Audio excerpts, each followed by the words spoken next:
Muhammadur Rasulullah ila hadiniya solihi wa ila hadrati Nabil Mustafa Muhammad sallallahu alaihi wasallam bil barakah wal karamah Syekh Abdul Qadir waliullah bi syafaat Nabi Muhammad bismillah wadidullahi ya Allah ya Allah ya Allah innaka ala kulli syai'in qadir taqdiyah jatina pasang niat ridha Allah.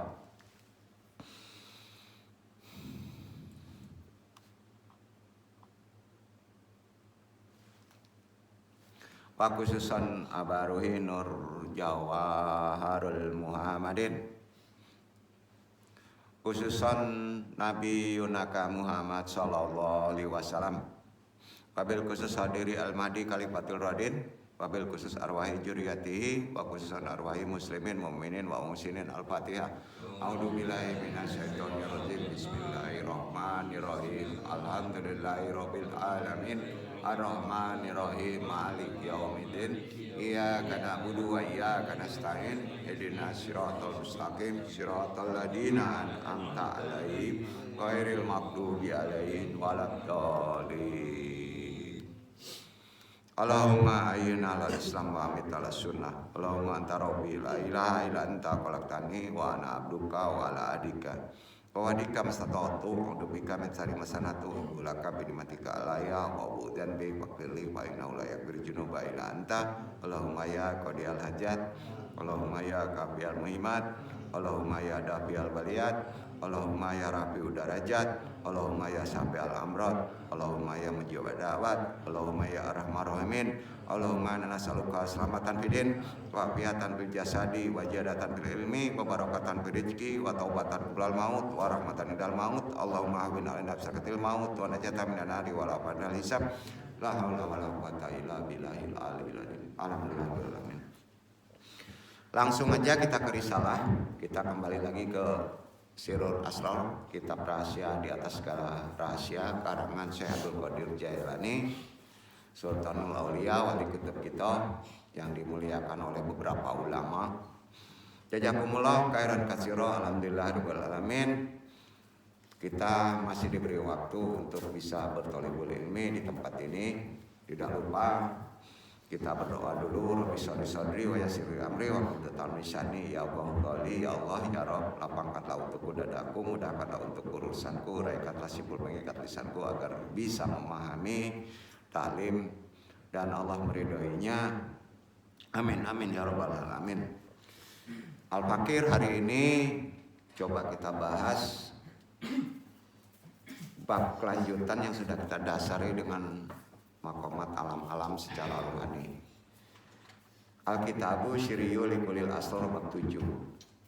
Tentunya segala puji bagi Allah Subhanahu wa taala yang sudah menurunkan risalah ilahiyah ini melalui kekasihnya yang bisa menjadi teladan umat dan mengayomi kita dengan penuh kebijakan yang merata tanpa pilih kasih. Tentunya selawat juga salam selalu senantiasa tercurah kepada Nabi Muhammad SAW, teladan bagi semua umat dalam segala aspek kehidupan dunia dan pembekalan kehidupan akhirat. Innahum yanamuna qalilan fil laili wa qoblal fajri yastaghfirullah liyahdinahum illa nurihi min sya'in. Mereka sedikit sekali tidur di waktu malam dan menjelang fajar mereka mohon ampunan kepada Allah, memandu kepada cahayanya siapa yang dia kehendaki. Demikian salah satu bait syair yang terdapat dalam kitab Sirrul Asrar wa Mahjaharul Anwar fi Mahyataju Ilaihi Abrar, karya Syekh Abdul Qadir Al-Jailani, seorang sufi yang dianggap penggawa atau imamnya para wali Allah. Ya. Kitab ini akan sangat memberi manfaat, ya, jarang dibahas, ya. kitab Sirrul Asrar ini sangat banyak memberi manfaat, khususnya pada masyarakat thariqah,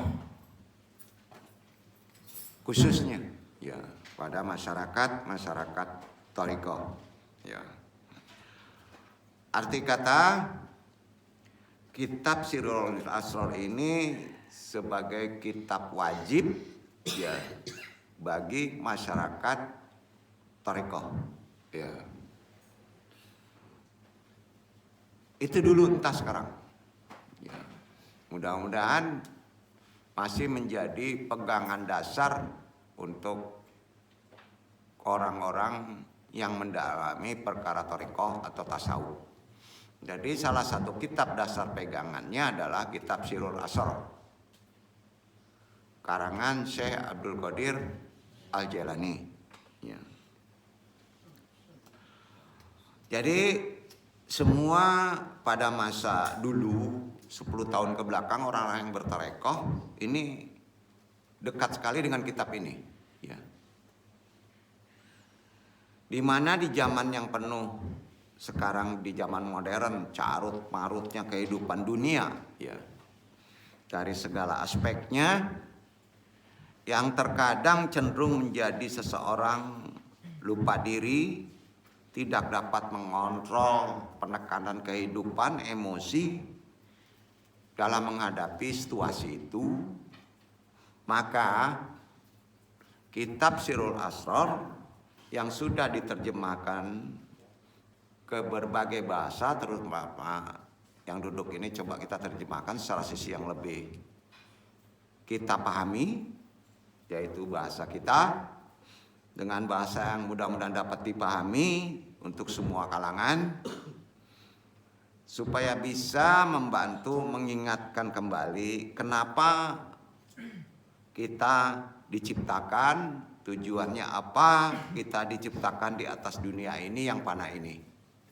Nah, jadi itu tujuan kitab Sirrul Asrar, untuk kita bahas kembali, masih sangat-sangat relevan.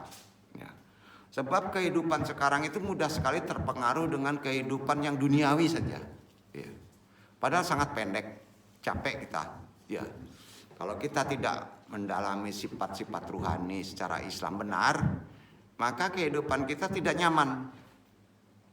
Itu sebabnya Andung coba membahas kembali kitab-kitab yang sifatnya rahasia ini. Ya. Jadi insya Allah dengan membaca, mengkaji, mentaklimi khususnya kitab ini akan bisa membuat hati semakin sadar keberadaan kita sebagai manusia di atas dunia ini, karena kitab ini menyuguhkan beberapa rahasia dan hikmah di balik penciptaan segala sesuatu, baik itu masalah ujian hidup dan hikmah di balik perintah syariat. Ada hikmahnya, kenapa sholat, kenapa zakat, kenapa puasa, kenapa haji, kenapa mesti berumah tangga. Di balik itu yang kita kaji hikmahnya. Sering itu hanya menyandarkan yang sifat-sifat ibadah mahdah, itu menjadi beban kalau kita tidak ngerti. Padahal sholat itu bukan untuk Allah, zakat bukan untuk Allah atau untuk orang lain, itu untuk kita. Nah ini hanya ada di kitab Sirrul Asrar. Ya. Kenapa kita mesti berumah tangga? Kenapa kita mesti meladeni suami? Kita mesti menghormati istri. Semuanya bukan untuk Allah, itu untuk kita. Ya. Disinilah kita dalami lagi secara sisi yang lebih benar. Ya, kita masyarakatkan lagi kitab ini. Jangan sampai kitab ini menjadi kitab yang eksklusif hanya di kalangan-kalangan tertentu. Bahkan ada yang menganggap kitab ini sebagai kitab yang boleh dikata tersembunyi ya, karena sangat mulia sekali. Bukan begitu. Jadi tasawuf, tarekat sudah saatnya bagi ikhwan akhwat yang ada di sini memasarkannya kembali. Karena tubuh kita ini nggak mutlak mengandalkan hukum asbab, hukum keinginan, tapi juga ada hukum-hukum sifatnya ruhani. Ya. Jadi di balik perintah syariat itu kita mesti ketahui hikmahnya. Maka keimanan pun semakin akan lebih kuat, kokoh di kolbu kita, di hati. Karena itu kita sebagai seorang muslim, ida asbaha imanul insan aqwa yauman ba'da yaumin falan yatadab dahaba qalbuhu wa qallahu bisulayat indama yu'adihu kula masyakilah hayati alati amama ainaihi. Jika iman seseorang kian hari kian kokoh, kian kuat, maka hati, pikiran kita pun tidak akan mudah goyah saat menghadapi segala problematika kehidupan yang ada di depan mata kita. Jadi kuncinya dalam kitab Asrar ada berkah untuk menguatkan iman dari sisi ilmu. Karena ilmu itu, iman itu tidak menyandarkan kepada taklid. Iman itu harus diilmui. Kemarin sudah membahaskan. Itulah gunanya kita bertolibul ilmi. Ya. Terlebih lagi di kitab Sirrul Asrar ini ditulis oleh seorang waliullah, cucu Nabi dari dua nasab dan otentik kebenarannya, insya Allah. Ya. Yang insya Allah barokahnya akan mengalir terus kepada setiap orang yang membaca dan mengkajinya. Ya. Arti kata tidak mutlak ke Quran dan hadis saja. Ada juga kitab-kitab ulama karena sandaran istidlal dalilnya referensi dari Quran pasti mengandung barokah. Ya. Kalau kita mau cermati secara singkat, ya, dapat kita katakan bahwa kitab ini, Andung jelaskan dulu ya supaya kita lebih paham di Sirrul Asrar. Kemarin masih dasar penciptaan ya. Tentang dasar-dasar ajaran Islam yang paling pokok sebetulnya terkait sholat, puasa, zakat, haji berdasarkan sudut pandang sufistik atau sudut pandang tasawuf. Sholat secara sudut pandang tasawuf apa, puasa sudut pandang tasawuf apa, zakat, haji. Ya. Karenanya wafihi arba'atun wa asaruna baban mabi'atan alal hurufi arba'ati wal asyirin fil akidati wal arba'i wal asrin sa'atan fil yaumi wal lailati. Di dalamnya kitab Sirrul Asrar itu, Iwan ya, dong ingatkan lagi ada 24 bab ya, yang didasarkan pada 24 huruf dalam kalimat syahadat itu 24 dan 24 jam dalam sehari semalam. Jadi kitab yang ditulis oleh Syekh Abdul Qadir Jailani ini dianggap sebagai jembatan yang akan bisa mengantarkan pada 3 karyanya yang lebih lanjut. Makanya setelah ini ada karya lain yang mesti kita bahas secara sisi kejiwaan dan secara sisi johir juga, yaitu Al-Ghaniyatul lil Talabi Thoriqal Haqqi, itu yang pertama setelah Sirrul Asrar. Keduanya Wal Fathil Rabbani. Ketiganya Wal Faidul Rahmani wa Futuhil Ghaib. Futuhal Ghaib. Mungkin pernah dengar itu. Nah, tanpa kita dasari dengan kitab Sirrul Asrar, repot yang tadi memahaminya. Nah, yang insya Allah kalau masih kita diberi waktu sama Allah, Allah meridhoinya akan kita bahas semuanya. Insya Allah. Arti kata kita sudah bisa membuka amalan-amalan Islam di balik hikmah syariat. Ya. Adapun metode pengajaran yang akan Andung terapkan nanti, udah masuk di bab 7 ini, adalah Andung menyampaikannya mungkin akan Andung robah dengan kemarin. Dalam kitab-kitab ini Andung coba dengan metode bayani. Apa metodenya? Bapak-bapak kalau orang tarbiyah pendakwah harus tahu itu metode Islam itu ada 3. Ya, dosen harus tahu itu metode secara Islam, cara ngajari kepada umat ada 3. Ya, udah tahu itu ya, mungkin dipelajari khusus di Islam. Penterapi pun ada 3, menyampaikan ada 3, menasihatin anak juga ada 3. Pertama disebut yang akan Andung bahas di kitab Sirrul Asrar ini adalah metode bayani. Bayani itu artinya penjelasannya yaitu dengan menggunakan kata-kata sampai, kata-kata tepat. Bayani. Ungkapannya insya Allah mudah dan seimbang. Insya Allah kalau bayani ini lepas dari keruwetan pola berpikir, yaitu bayani. Ya. Karena itu perlu ikhwan akhwat pahami ya, menangkap Quran juga begitu. Kalau kita membaca mengkaji Quran, menterapi juga harus begitu, harus paham ini metodenya. Islam ngajarin ini. Banyak ulama lama membahas perkara ini. Dalam terapi, dalam pengajaran epistemologi keilmuan Islam itu ada 3 metode. Ya.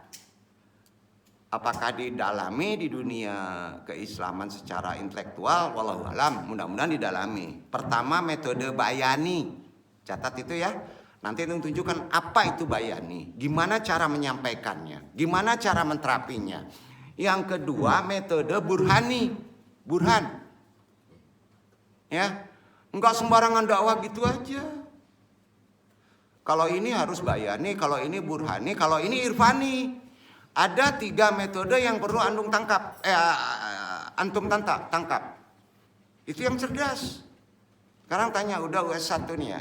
Pas kita dakwah di masjid, antum harus tahu apakah ini mesti dipakai dengan metode ceramahnya bayani atau irfani.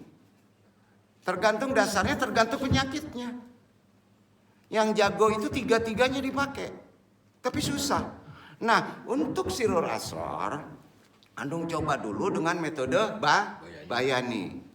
Kata sampai, jelas, tidak ruwet, seimbang. Itu arti bayani. Jadi terpaksa Andung sandarkan dulu ke pemahaman metode Islami, cara menyampaikan, cara menterapi. Dan ini salah satu untuk amalan membereskan pola berpikir kita yang salah. Kita harus tahu menyampaikan kan dengan apa? Sampai ya? Andung tanya, gimana kira-kira metode irfani? Terapinya gimana? Nah, ini Masya Allah. Itu ada di Sirrul Asrar. Bahkan di kitab-kitab Goibul Goib itu harus ke irfani, tidak bayani. Ya. Maka jangan dulu mudah membid'ahkan. Nah, contoh, misalnya wajibul wujud. Kalau antum pahami dengan metode misalnya bayani atau burhani, maka itu dianggap sesat. Itu harus dipahami secara metode irfani. Iya kan? Makanya jangan dulu menjidal, jangan dulu bertanya. Nah, Andung sekarang menjelaskan dulu metodenya. Hari ini Sirrul Asrar, nanti Andung pahami secara sisi bayani, ya itu ya. Dan semua ikhwan di sini akan Andung coba diberi pengertian kalau dakwah itu harus pakai 3 metode itu. Itu aturan. Islam yang intelektual begitu, dasar filsafat begitu. Psikologi Islami juga begitu. Ini nggak ngada-ngada, apakah ini dibuka di intelektual muslim, walau alam. Ya. Jadi udah jelas ada 3 ya. Metode bayani 1, kedua metode burhani 2, ketiga metode irfani. Apa arti bayani, burhani dari irfani? Artinya apa? Ini penting ya, khususnya para pendakwah, dosen tarbiyah Islam, termasuk dosen umum. Karena kita muslim. Sebagai dasar kajian Sirrul Asrar kita urai satu-satu ya. Dasarnya dulu. Ini kuliah S2, jurusan filsafat nggak tahu metodenya kacau nanti. Percayalah, pas buat skripsi, untungnya lu nggak ikut meriksa loh. Kalau mau ikut periksa salah, misalnya campur aduk lu coret tuh. Bener, dijamin. Yang Andung takutkan dosennya nggak ngerti pemisahan 3 metode ini. Dan nggak bisa memberi arahan kepada madu atau murid. Jadi repot kan? Main coret aja kan. Padahal udah benar metodenya. Cuman salah kalimat. Ya, banyak maaf, Andung menyampaikan yang benar ya. Bukan menggurui, tidak. Bukan menggurui. Ya.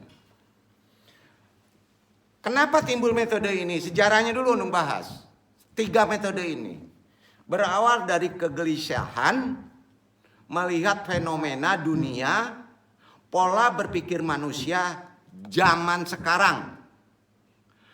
Ulama dulu sudah memprediksinya. Bayangin, belum terjadi kerancuan berpikir, ulama dulu sudah memprediksinya dengan istilah pola berpikir orang Arab modern. Setelah ditinggalkan Nabi, mulai gagap dengan laju zaman. Ya, orang Arab itu jarang jadi filsafat kan sekarang, filosof, ilmuwan, karena kesejahteraannya tinggi. Jarang menciptakan buku. Sudah gagap dengan kehidupan materi yang tinggi. Jangan kena dengan kita. Islam nggak ngajarin gitu. Karena negeri Mekah itu disejahterakan Allah, jamin kaya antum biar on. Betul kan? Cobalah. Padahal Islam majunya nggak dengan kekayaan aja. Ya. Gagap ke situ. Ya. Sampai-sampai karena laju zaman ini membuat pola berpikir kita menjadi mentok. Muhammad Abid Al-Jabiri, seorang ulama sufi, membuat kitab. Nama kitabnya Bunyah Al-Aqli Al-Arabi, bangsa Arab. Ya, enggak lagi bahwa orang Arab itu sama dengan orang Persia, ahli pikir, enggak lagi. Mencari solusi dari kemandekan yang terjadi di dunia Islam. Ya. Nah, secara singkat, Al-Jabiri ini ulama sufi loh, mencoba merumuskan kerangka pola berpikir secara teoritik dari 3 masalah umat Islam khususnya sekaligus. Pertama, ya, ini bukunya ada. Pertama, kecenderungan pola berpikir sufistik awal. Pola cenderung kepada sufistik ini mereduksi segala sesuatu menjadi mistis. Gitu kan? Sufistik aja, ruhani aja. Maka cenderung menjadi kita berpola berpikir mistis. Ya. Yang lepas dari akhirnya realitas. Itu yang pertama. Ada nggak yang berpikirnya mistis? Itu pola berpikir antum sufistik. Kan ada orang kalau dibawa syariat males. Pas dibawa korin. Kenceng Pak, lebih tahu. Itu pola berpikir sufistik. Ya. Ujungnya mistis. Agak males istiadat orang kayak gitu. Betul kan? Yang kedua, kita pahami pola berpikir manusia juga. Kecenderungan pola berpikir filsafat. Makanya masuk filsafat enak gak berpikir secara filsafat? Karena harus tahu gak asal masuk aja. Tendensi filosofis yang mereduksi semua harus masuk akal. Itu kan filsafat tendensinya, filosofisnya. Orang filsafat itu harus masuk akal. Betul kan? Tendensinya begitu. Yang ketiga, ada yang tahu pola berpikirnya? Pertama sufistik, kedua filosofis, yang ketiga teoritis. Teoritis. Kecenderungan pola berpikir teoritis, tendensi hukum mereduksi segalanya harus selaras dengan teks dan teori hukum. Ada nggak? Ada. Yang pertama mistik, pola pikirnya. Yang kedua filosofis. Yang ketiga teoritis. Antum duduk di mana ini? Betul kan? Dakwahnya beda. Sama ya?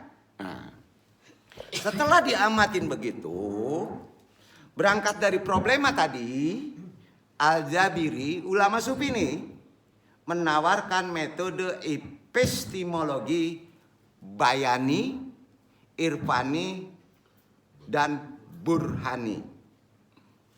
3 tadi.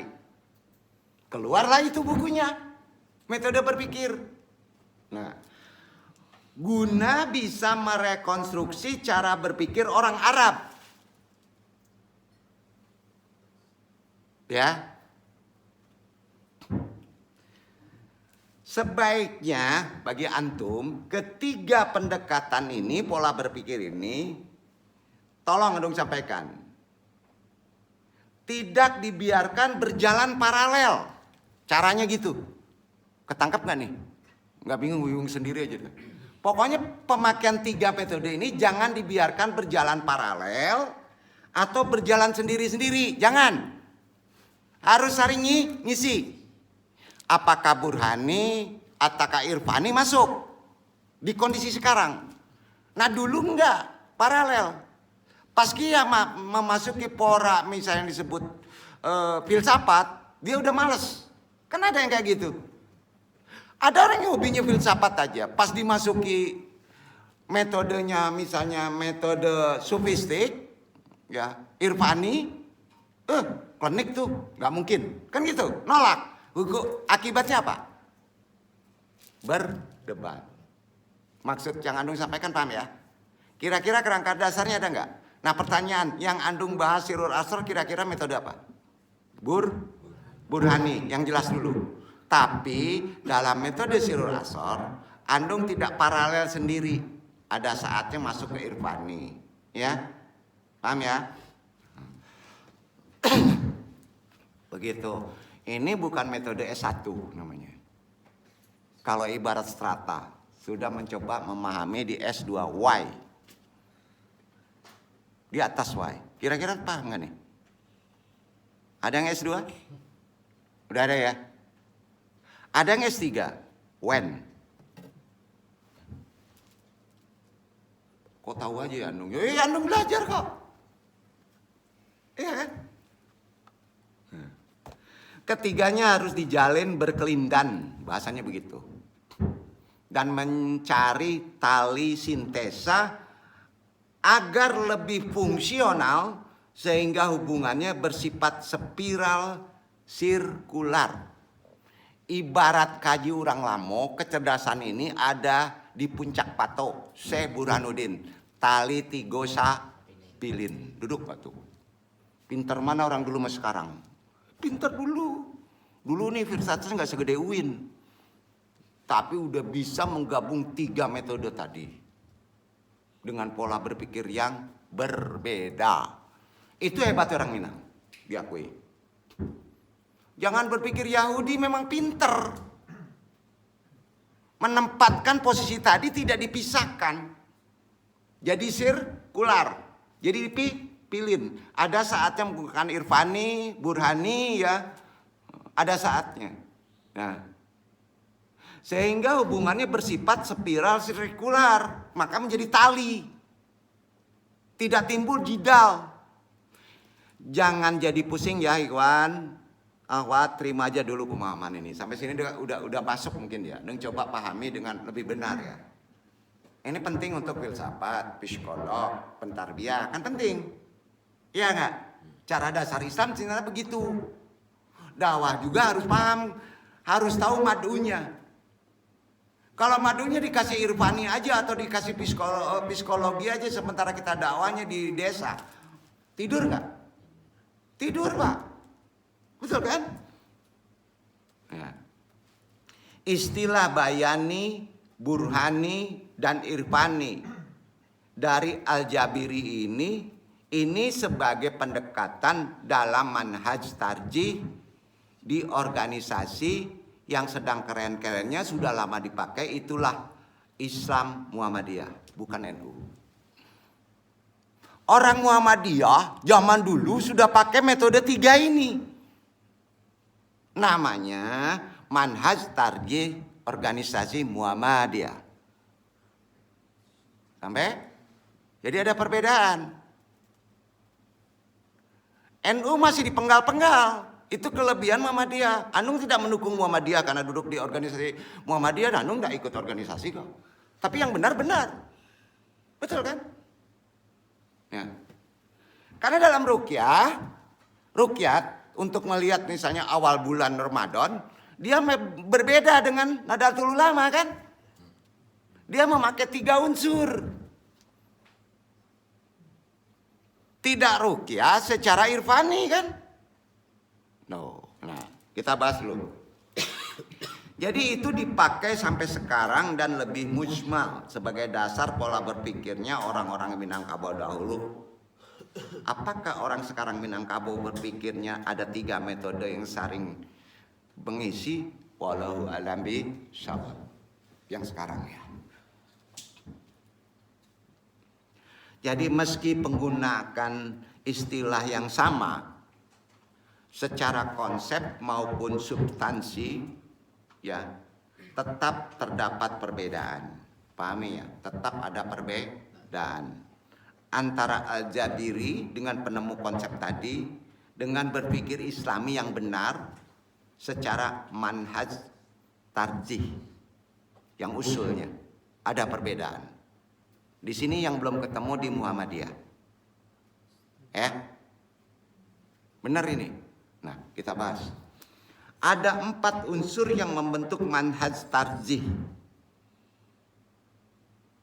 Yaitu 1, wawasan. Kedua, sumber. Ketiga, pendekatan. Dan keempat, prosedur teknis atau metode. Ulang. Dalam metode tarjih atau manhaj tarjih ada 4 unsur. Pertama, wawasan. Kedua, sumber. Ketiga, pendekatan. Dan keempat, prosedur teknis atau metode. Anung tidak ingin antum pas ngelihat referensi buku pada S2, antum baru tahu hari itu setelah lihat buku. Harus sudah tahu itu maksudnya sekarang. Ya. Sebagai salah satu unsur yang penting dalam kajian dan terapi hal ihwal pendekatan, kita bahas pendekatan. Gini, pendekatan itu dalam ajaran Islam disebut al-muqarabat. Apa namanya? Pendekatan itu al-muqarabat. Adalah pandangan teoritis yang menjadi pintu masuk untuk bisa melakukan kajian terhadap masalah yang akan dibahas. Akademis banget dong. Enggak pelan-pelan. Ya. Karena kalau nggak dibahas ini, nanti cengangas-cengenges anu nggak suka ini, nggak cerdas. Ya. Maksudnya apa? Apalagi di Quran. Ulang. Pendekatan al-muqarabat adalah pandangan teoritis kita, ya, yang menjadi pintu masuk untuk bisa melakukan kajian atau observasi terhadap masalah yang akan dibahas. Ya. Pandangan teoritis ini diambil dari sistem epistemologi keilmuan yang dikembang dalam sejarah peradaban Islam. Dasarnya dari sejarah peradaban Islam, ya.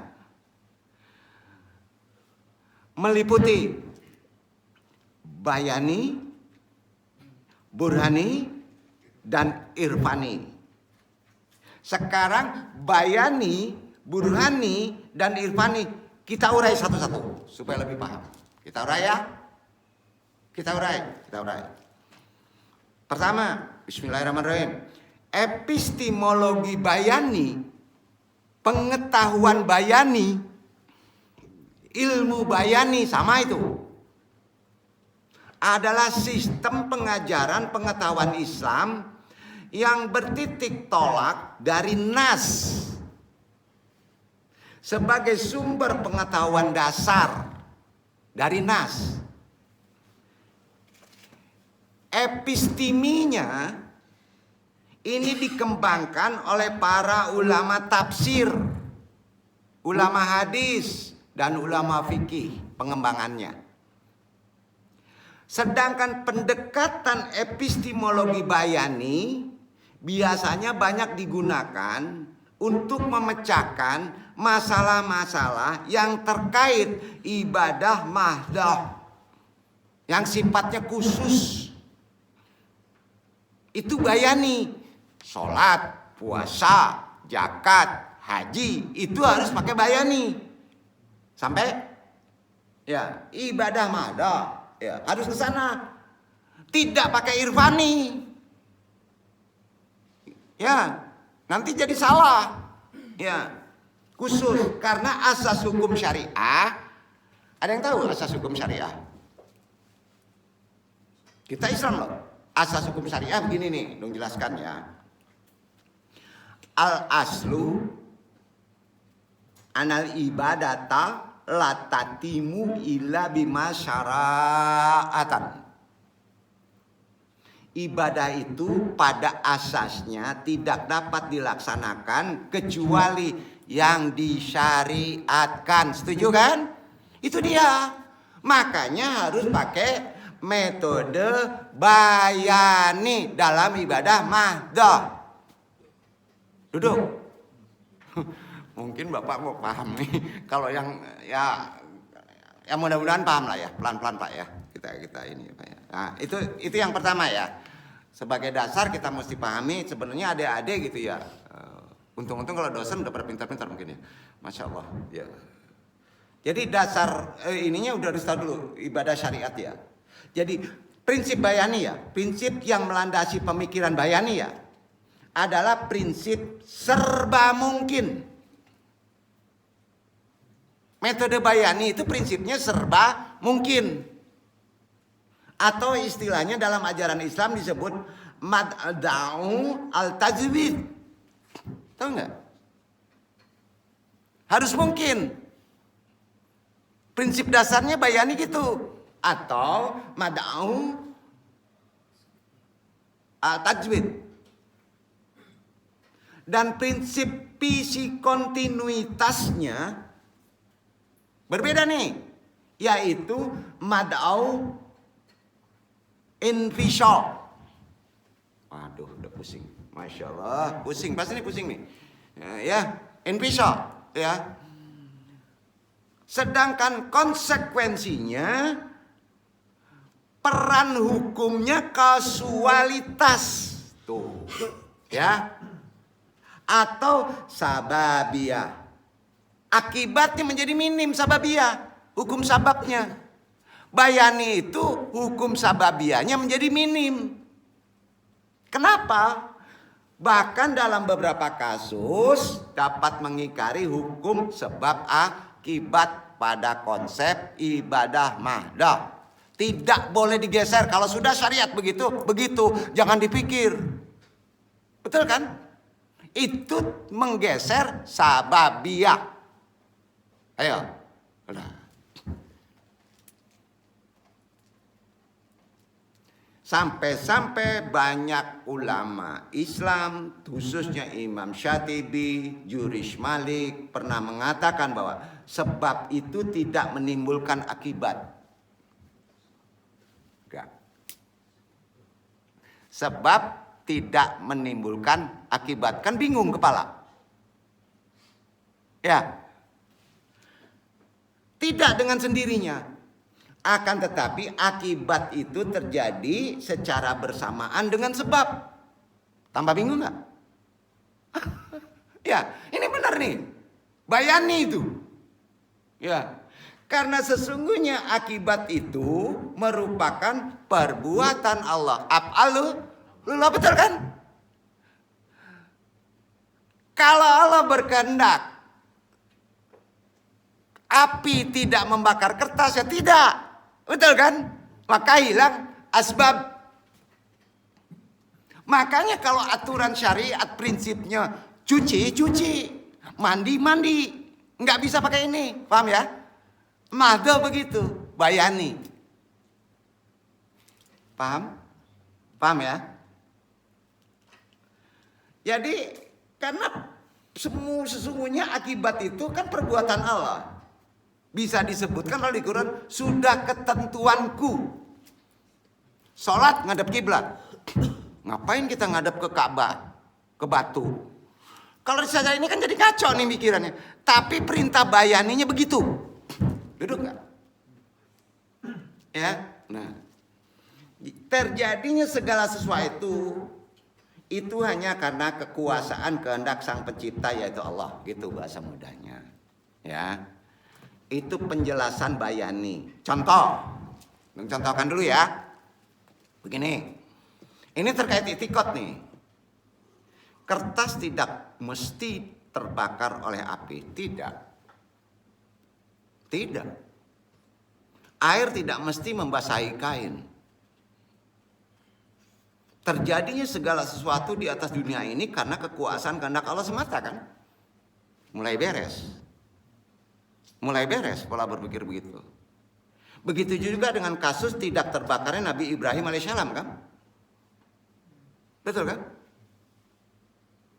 Ketika dibakar dengan api.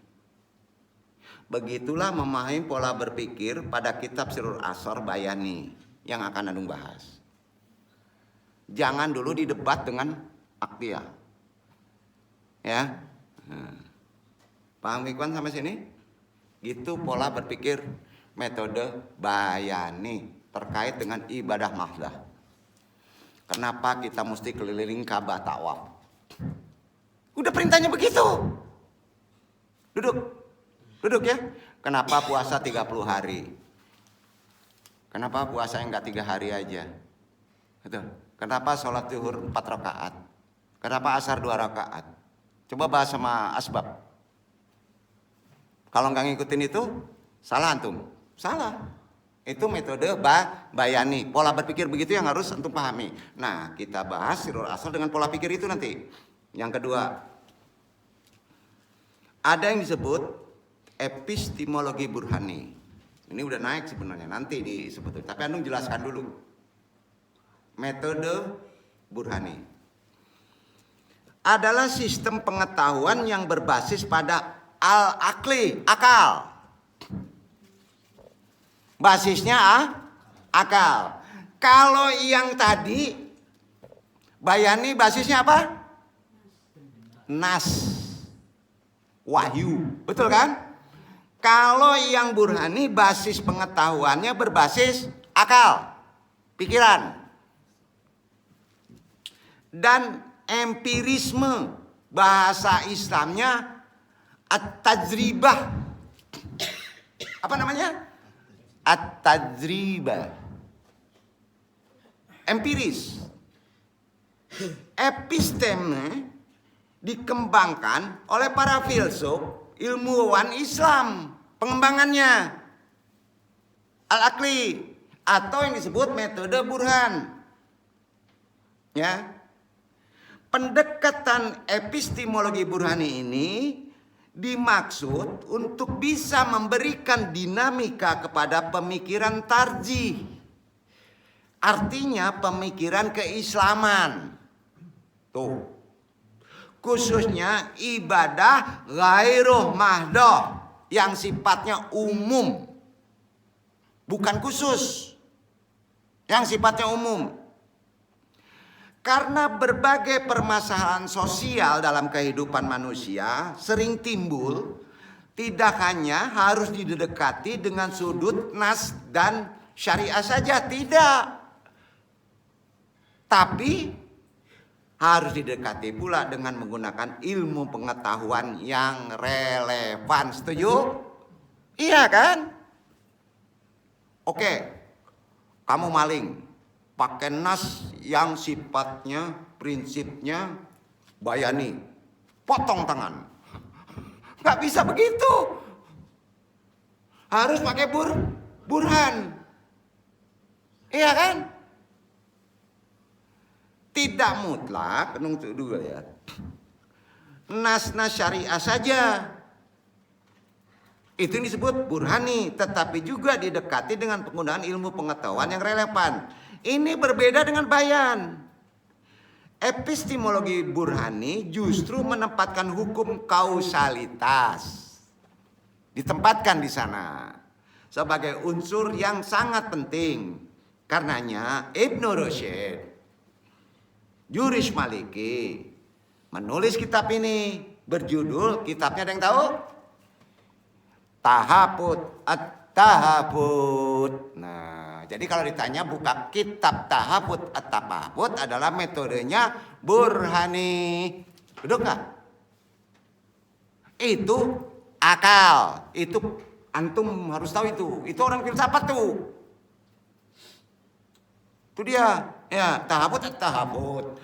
Yang menegaskan bahwa siapapun yang menolak hukum kausalitas, maka dia menolak akal. Itu ada di Tahafut. Maka dia menolak akal antum, wilayah atas. Ya. Karena sesungguhnya pengetahuan tentang akibat dalam metode Burhani disebut tidak akan menjadi sempurna kecuali dengan pengetahuan mengenai sebab. Betul? Nah, intinya hukum sebab akibat atau asbab adalah sesuatu yang pasti tanpa kompromi. Ujungnya begitu. Kan berlawanan dengan yang di atas tadi. Iya kan? Jadi konsekuensi logis orang yang menolak hukum kausalitas atau sebab musabab akan menghapus perkembangan ilmu pengetahuan. Betul kan? Akan hilang. Nah, maka dulu ada golongan kaum Mu'tazilah, kaum Jabariyah. Nah, itu manasak, nggak bisa dipakai. Dia harus sepilin. Gitu. Ya, nah. Penentuan awal bulan Komariah. Nih, kita contohkan burhan. Ya. Misalnya dilakukan ijtihad kan? Ya. Baik itu dari Muhammadiyah maupun NU kan? Tapi beda. Beda caranya ijtihadnya. Penentuan awal bulan Komariah, khususnya bulan-bulan terkait ibadah seperti Ramadan, Syawal, Dzulhijjah, dalam ijtihad orang-orang Muhammadiyah, ya, untuk masalah ini banyak menggunakan capaian muktahir ilmu falak, ya, sehingga untuk itu tidak lagi digunakan ruqyah, betul kan? Nah, itu dia, tidak lagi menggunakan ruqyah. Nah, itulah pengertian dari epistemologi burhan. Udah paham perbedaannya antara bayan dan burhan? Cara pola berpikir Islami ditata ada 3. Anung janji memberesin pola berpikir harus tahu.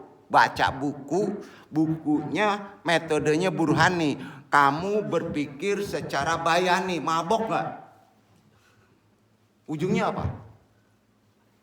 Enggak benar buku nih, sase nih kan gitu. Ini dia. Nah, yang ketiga. Ya. Ada yang tahu apa namanya? Epistemologi Irfani. Ya.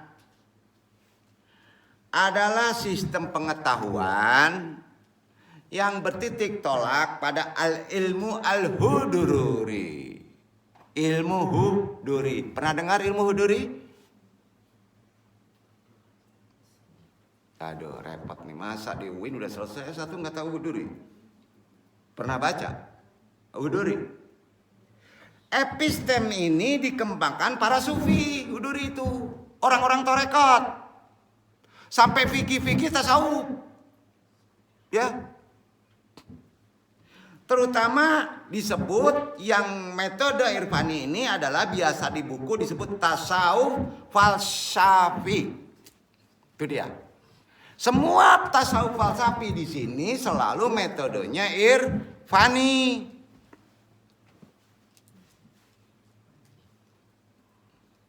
Pendekatan Irfani berdasarkan kepada upaya peningkatan kepekaan nurani.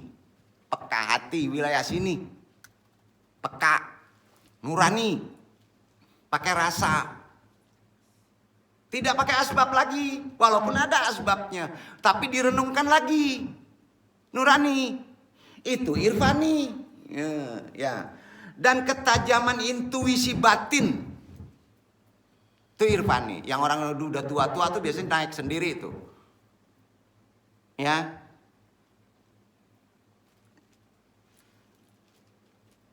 Melalui apa itu supaya timbul kepekaan nurani, ketajaman intuisi? Melalui apa supaya timbul itu? Pembersihan jiwa. Di Quran juga begitu. Tazkiyatun nafs. Selama antum banyak buat dosa, selama antum ngeres, walaupun udah tua, tanpa ada pembersihan taubat, tidak mengakui kesalahan, maka sulit nurani antum membantu pikiran. Demi Allah, itu Quran. Itu gunanya kita mengkaji makomat. Tobat, tobat, tobat. Supaya apa? Kecerdasan nurani naik. Maka kita mengerti metode irfani yang sudah di lapisannya 3. Quran menunjukkan itu. Saya paham sampai sini Iwan? Disinilah andung akan cake untuk membersihkan jiwa. Membersihkan jiwa nggak bisa sendiri. Kalau yang sendiri namanya Ramadan. Puasa Ramadan sebulan sekali, setahun sekali. Itu pun didapatkannya bukan secara irfani, karena puasa sesungguhnya adalah mengendalikan hawa nafs. Betul kan? Beda. Jadi membersihkan jiwa perlu guru, perlu penuntun, perlu zikir, perlu hadir. Bukan ini promosi untuk di sini. Makanya anu nggak mau banyak-banyak capek. Membersihkan jiwa tuh susah. Supaya metode irfani antum peka, bisa membahas ayat-ayat Quran secara jelas. Dalam konsep nurani itulah metode irfani.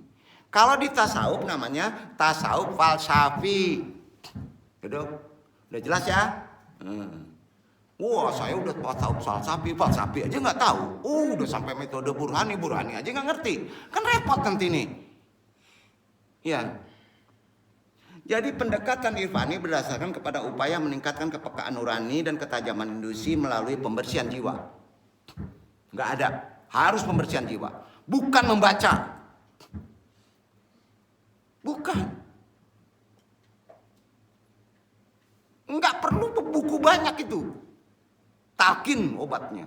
La ilaha illallah dengan syarat-syarat yang benar. Nabi dulu kan gak masuk universitas. Masuk gak? Luar biasa kecerdasannya. Banyak ulama cerdas-cerdas tidak masuk universitas. Karena pembersihan jiwanya benar. Bohong antum menjadi cerdas kalau jiwa antum gak dibersihkan. Tobatnya kurang. Bohong.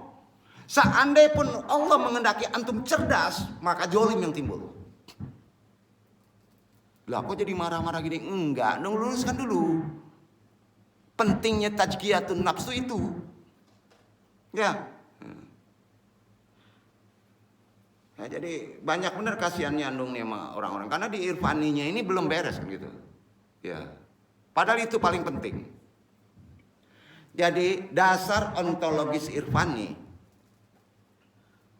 supaya sampai kepekaan nurani kita menjadi cerdas. Mau tahu dulu. Itulah orang sering menyesatkannya. Wahdatul wujud. Tuh, ya. Karenanya paham wahdatul wujud pas diterjunkan ke orang yang bermetode bayani, asbab, sesat, bunuh. Padahal bukan begitu, itu di irfani. Ya. Karena ini wahdatul wujud mengenalkan bahwa realitas itu hanya ada satu. Yakin nggak kalau realitas itu cuma satu? Hanya ditempati Allah. Allah semata, tauhid sendiri. Dan benda-benda selain Allah hanyalah bayangan, majhar, itu Quran. Itu wahdatul wujud. Itu sudah irfani banget deh. Yang hakikatnya bukan wujud, adalah bayangan antum. Para sufi bahkan menyebut alam, kita ini alam. Ya betul, mikrokosmos. Betul kan? Nah, yaitu segala sesuatu selain Allah sebagai tajali penampakan diri Tuhan. Jadi di kamu ada Allah, Di batu ada Allah, di alam ada Allah. Allah memujud di tempat yang banyak. Kan gitu. Itu wahdatul wujud jadi satu. Nah, ini konsepnya irfani, tidak di asbab. Pandangan ini diyakini oleh Ibnu Arabi, Syekh Abdul Qadir Jailani, Abah Anom, Syekh Burhanuddin. Ulama-ulama dulu. Tapi pas dia menghadapi badul nggak bisa dipakai penuh ini. Sebelum dasar bayani, sebelum dasar asbab dijelaskan dengan benar, betul kan? Al-Jili, Hamzah Fansuri, banyak sufi lain. Sudah irfani. Disinilah kita tahu. Ternyata strata pola berpikir kita itu beda. Pentingnya ilmu satu sisi. Ada yang baru bayani. Ternyata ada yang sudah irfani. Udah sampai burhani aja udah keren. Ya. Konsekuensi aksiologis dari paham wahdatul wujud atau irfani akan melahirkan sikap anti dunia. Padahal kata Quran, ambillah dunia walaupun sedikit. Betul kan? Hati-hati nih orang-orang yang galau. Nanti timbul berpikiran dia nggak mau sebut wahdatul wujud, tapi udah malas dunia, udah betapa aja, udah kuper dia diam aja, nggak enak kayak gitu. Betul kan Pak? Itu wahdatul wujud irfani itu.